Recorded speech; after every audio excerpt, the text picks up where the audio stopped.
So I don't know if you guys have heard lately, but Tomb Raider is the talk of the town on social media right now. Tomb Raider is being changed at its very core from the inside out to create a new woke tale, a full-on DEI push. It's some of the most insane stuff I've ever seen. Being that Tomb Raider is one of the most iconic video game franchises of all time, seeing it go through such insane changes where the character is belittled to such a degree that it's almost an unrecognizable game, it brings to light the incessant rot that is poisoning this industry. Crystal Dynamics, who recently remade the original Tomb Raider games to make them look prettier, put a disclaimer at the beginning of their game, if you remember, saying that they regret all of the racist things that the original games depicted, with Tomb Raider going to other countries, blowing a bunch of people up from different cultures, finding treasure. Depending on if you haven't played Tomb Raider yet, that game is about a beautiful woman with dual pistols who goes around shooting bad guys and solving a bunch of puzzles with platforming mechanics and uncovering a bunch of crazy mysteries. And you have Crystal Dynamics over here apologizing for all of that racist stuff and the disclaimer, and basically telling players that they're fully against what is in this remake or remaster that they're playing. So any person who is playing this game is made to feel incredibly guilty while they're playing. It's honestly a stupid inclusion. I'm not sure why they thought that was a good idea, but it certainly rubbed a lot of players the wrong way. But it seems that against all odds, they've decided to double down on what they've been doing after creating a 2013 fresh take with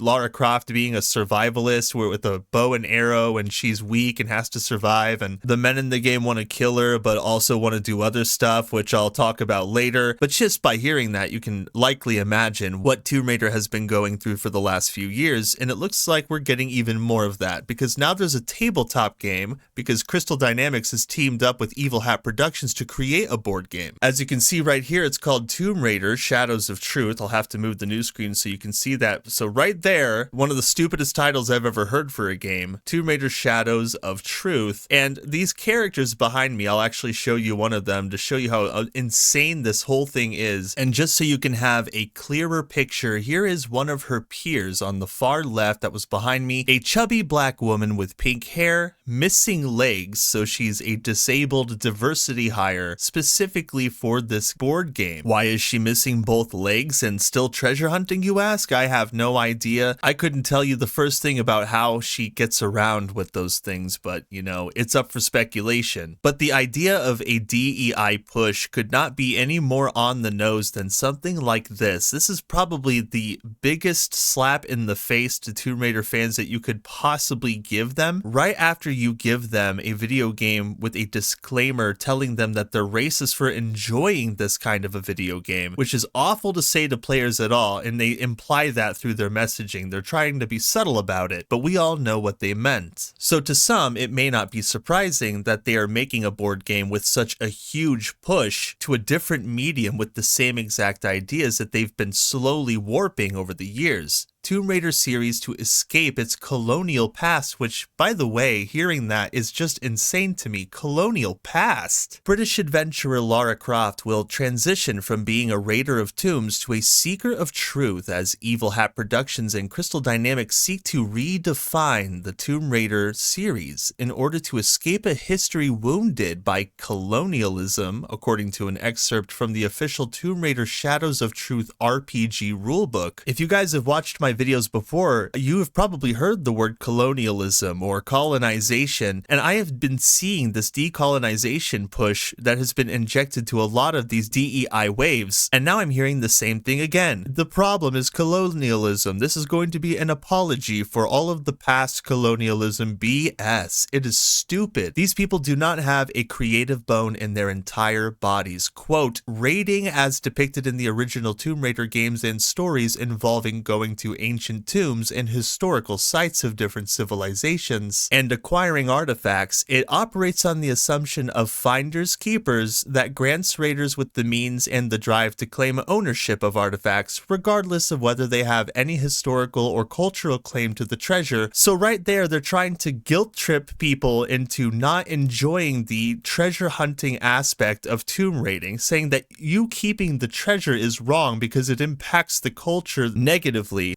It seems that they do not understand Tomb Raider at all, but it is what it is, I suppose. Quote again, later games released in the franchise have started the work of addressing this by having Lara Croft acknowledge her past mistakes and try to understand and show respect for the cultures and communities she comes into contact with. She has also worked to reform Raider culture and raise the awareness of her peers. Raider culture? What in the world is Raider culture supposed to be? And then raising the awareness of her peers. Do you know what that all tells me? That tells me that this picture is going to become reality, where Tomb Raider is literally taking a back seat to these more diverse characters that have been injected into this board game to help Lara Croft on her journey of self-discovery, where she finds out about who she really is outside of this tomb raiding aspect of herself, where she respects cultures, she doesn't use guns, and she doesn't actually keep the treasures she hunts for. She's just hunting for the truth now. And this is supposed to be what is fun to Crystal Dynamics, not keeping the treasure that you find, instead just learning the truth and leaving the treasure intentionally, collecting absolutely nothing with the help of her diverse cast of friends who correct her while she's making a bunch of mistakes, and they do everything better than she does. I don't even know how they're going to put this into a board game, but it already sounds like a slog fest. I just can't imagine myself sitting down and playing this, having fun on a board game that pushes DEI in such an on-the-nose way. But it goes on, because this thing never ends. Quote, Lara no longer decorates her mantle with mythic artifacts. Okay, so yeah, all those things she collects, like I said, they're gone. As a raider, she prioritizes seeking out the truth. Much of this game is inspired by her humanity, struggle with heroism, and her tenacity. We believe that all three aspects are an important component in creating a game that celebrates history and culture while acknowledging the respect and work required to live in a world wounded by colonialism. So because everybody's afraid to offend culture, they're not going to take any risks in this game. It's just going to be a safe, smooth sailing breeze through a Tomb Raider board game. There's not going to be any cultural impact. No countries are going to be harmed in this treasure hunting thing. In fact, in this board game, they're not even going to hunt for treasure. This tabletop game is not going to have any treasure hunting whatsoever. Everyone's going to find the treasure, point at it, and go, hey, good job. And then everybody's going to go home and share rainbow milkshakes or something. And then, quote, in this game, we seek to continue in that work alongside Crystal Dynamics by creating a sandbox for you to tell stories that address colonialist themes in play and create your own stories of respect and support for the people and cultures your seekers encounter. Well, this entire thing sounds awful, and the fact that it's coming from Evil Hat Productions is just so funny to me. And I actually looked at their Twitter account, Evil Hat Productions, turning passion into great games, publisher of Fate, Monster of the Week, Blades in the Dark, Thirsty Sword, Lesbians, and other games. Very interesting indeed. And then what you see here, their pinned tweet, which I found to be fascinating, is when you read it, it says, the management of Twitter X has made it clear they wish to not only platform transphobes, fascists, authoritarians, bigots, and abusers, they are going to lend them active financial support. We refuse to promote our games alongside unbridled hate. Find us elsewhere. So they don't even advertise their stuff on X anymore, but they sure love this tweet that they posted and pinned, because you could not believe how many times they have reposted the same exact post so many times. So this is back in February 20th. The management of Twitter X has made it clear they wish not to transphobes, ists, and phobes. Once again, we are topping the sign. This was from November 30th, 2023. The management of Twitter X, ists and phobes. October 23rd, ists and phobes. October 17th, ists and phobes. I mean, this is insane. These are the people who are making a tabletop game with Crystal Dynamics of all studios. This is crazy. A little bit disturbing too, because they clearly have a problem with ists and phobes. If you know who they're referring to, I mean, it always seems like they're targeted at a specific group of people, and they don't even advertise here. So, but let's not pretend that Crystal Dynamics is free from posting a bunch of weird stuff too. Here they are. Happy International Women's Day 2024. This year's Women's Day theme, they've decided to talk about inclusion. part of working towards a more inclusive future is celebrating women's achievements. Check out our list of 5 women adventurers who inspire us to take on the world, including blah blah blah. They took International Women's Day and they decided to make it about diversity. So yeah, this entire project seems like a disaster in the making, and I really do believe that that idea can be reinforced by simply checking out the Tomb Raider page on Evil Hat Productions website, Tomb Raider Shadows of Truth. So playtesting soon, sign up for more details. This is the official tabletop RPG page. Explore hidden tombs and uncover powerful secrets, defy danger as you race to discover forgotten artifacts and prevent nefarious forces from exploiting them. And it says in this officially licensed tabletop RPG, you play members of the Truth Seekers, contemporaries of Lara Croft, who strive to reveal long-hidden knowledge and thwart those who would steal and exploit artifacts for their own gains. So in a way, your group with Lara Croft are a bunch of anti-treasure hunters. So she's not a treasure hunter, she's just the person who comes in and defeats other people trying to steal cultural artifacts. Tomb Raider Shadows of Truth requires 3 to 6 players, blah blah blah. Your group will collectively create their team using one of the team playbooks and then build individual team members choosing from the crafter, scholar, hunter, companion, legacy, changed, and reclaimer. One player, the Keeper of Truths, describes the dynamic and compelling world around the team as they all make the connections which bring the adventure to life. Collect truths and draw upon your maps, aid and lure to boost your rolls as you race to enter the final tomb and just leave the treasure there, I guess. Yeah, but this board game does not sound fun at all. But we'll still take a look at the character sheets because there is some interesting stuff here. And if you scroll over here, we got the Hunter. I am the predator that stalks my prey without mercy, but the shadow of violence tempts me towards the abyss. I am driven to be the last one left standing. Will I rise to protect those who matter most or fall into senseless brutality? Oh, what a bunch of hoopla. And they have little things you can check mark, you know, a broken name soaked in blood and violence. None of this has anything to do with treasure hunting. A name I claimed from my fallen enemies, a name given to me by a beloved rival, a title whispered to induce fear, a name that I have to kill one day.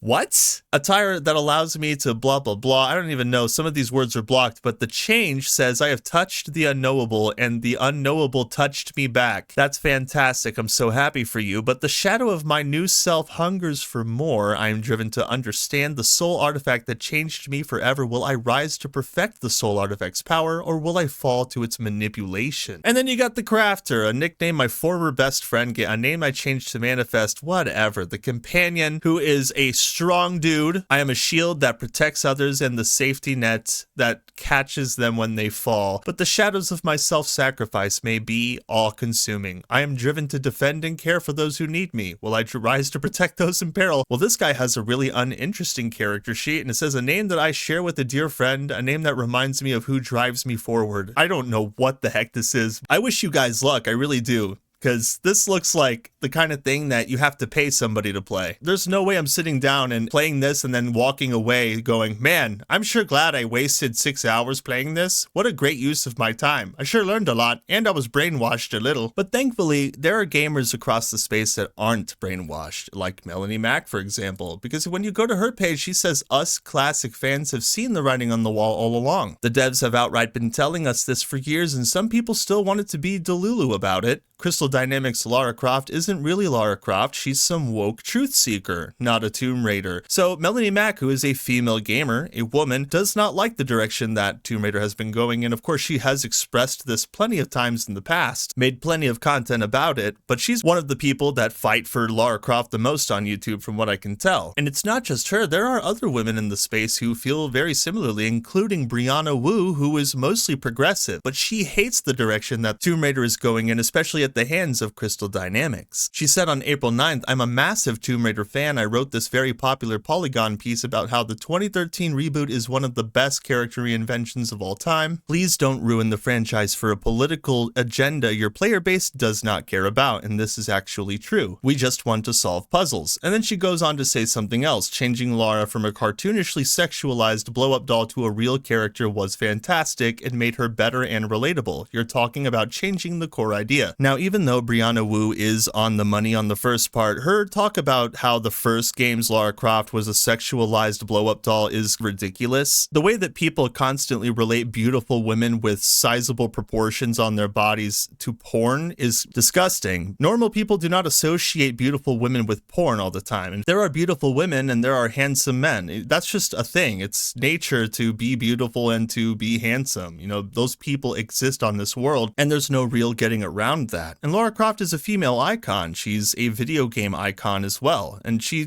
just so happens to have sizable proportions on her body. And this is definitely something, of course, that Crystal Dynamics has been trying to downplay and ultimately remove. That becomes even more apparent with this new development on their tabletop game. But I also disagree with Brianna Wu that the 2013 game is one of the best character reinventions. I disagree, because it made Lara Croft weak, and she got her pistols removed and had to rely on bows and survival skills. And though it was technically a fresh take, it wasn't one that I particularly enjoyed because she felt severely underpowered. And there were also themes of sexual assault in the game, which Brianna Wu declines exist, as she argues with a Twitter user down here who said the 2013 game made Lara Croft a sexual assault victim for cheap shock value, and she said, show me the scene where that happens. Spoiler, it doesn't. And she actually denies this several times, and she did make an article here, this is from 2015 by Brianna Wu, From Sex Symbol to Icon, How Crystal Dynamics Saved Lara Croft. So, no, I disagree that this is a great reinvention or even one of the best, let alone, but I have the scene right here that actually shows what happens to Tomb Raider here. So if you see the video behind me, this guy is trapping her in a corner, and the argument from Brianna Wu is that this guy is trying to kill her, but if you watch it,